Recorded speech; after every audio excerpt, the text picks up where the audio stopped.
Assalomu alaykum ey kelajak borislari, men istagralik arastuman. Men insoni ijtimoiy jonzot deb atagan edim.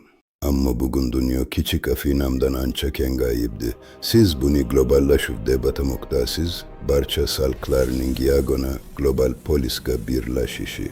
Men har doim oltin o'rtalik qoidasini o'rgatganman. Globallashuv ilm keltirdi, biroq muvozanatning buzilishiga ham sabab bo'ldi.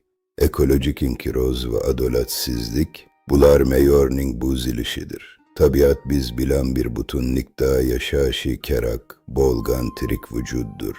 Tafakkur taraqqiyoti bu global mas'uliyatni anglashdir. Har bir shaxs o'zini butun yer yuzining ajralmas qismi deb his etishi lozim. Adolat engoli fazilatdir. Bizga texnika emas, balki ehtiyoj va imkoniyat o'rtasidagi adolatli muvozanat kerak. Tafakkuringizni kengaytiring, ammo ildizlaringizni unutmang. Zero har bir qism sog'lom bo'lsa, butunlik ham mustahkam bo'ladi. Mantiq va fazilat yo'lingizni yoritsin. Aziz do'stlarim, davom etamiz. Globallashuv bizga katta imkoniyatlar berdi, ammo me'yorni unutish halokatli bo'lishi mumkinligini mantiqiy tahlil qilishimiz shart. Ma'naviy qadriyatlarning bir sillashib borishi bu me'yorining buzilishidir. Biz o'z ildizlarimizni global o'gim ichida saqlab qolishimiz kerak. Tabiat bizga bo'ysunuvchi qul emas, u biz bilan bir butunlikda yashash kerak bo'lgan tirik vujuddir. Iqtisod va ekologiya o'rtasidagi oltin o'rtalikni topish eng oliy maqsadimizdir.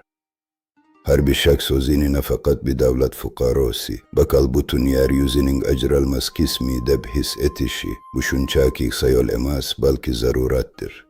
Global muammolarni hal qilish uchun bizga faqat texnika emas, balki ehtiyoj va imkoniyat o'rtasidagi adolatli muvozanat kerak bo'ladi.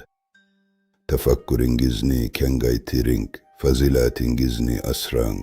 Zero butunlik qismlardan iboratdir. Mantiq va fazilat yo'lingizni yoritsin. Salomat bo'ling. Xulosa vaqtidir, ey zamondoshlar. Bizga nafaqat bilim, balki pronesis, yana har bir vaziyatda to'g'ri qaror qabul qilishga yordam beruvchi amaliy hikmat kerak. Texnologiya bizning qurolimiz, ammo tafakkurimiz uning yo'lboshchisidir. Hikmat bilan boshqarilmagan kuch o'z-o'zini halok etadi. Global dunyoda maqsadimiz shunchaki boylik emas, balki eudaimonia, butun insoniyatning ma'naviy va jismoniy gullab yashnashidir. Adolatli jamiyatda har bir inson o'z fazilatini namoyon eta olishi kerak. Globallashuv bu birbirimizni to'ldirish va buyuk kelajakni birga qurish imkoniyatidir.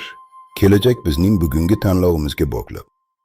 Mantiq bizga yo'l ko'rsatadi, ammo qadam tashlash uchun jasorat va fazilat kerak bo'ladi. Tafakkuringiz omon bo'lsin, ey kelajak egalari. Men stagralik arastuman va men sizning hikmatingizga ishonaman. Mantiq va fazilat yo'lingizni hamisha yoritsin.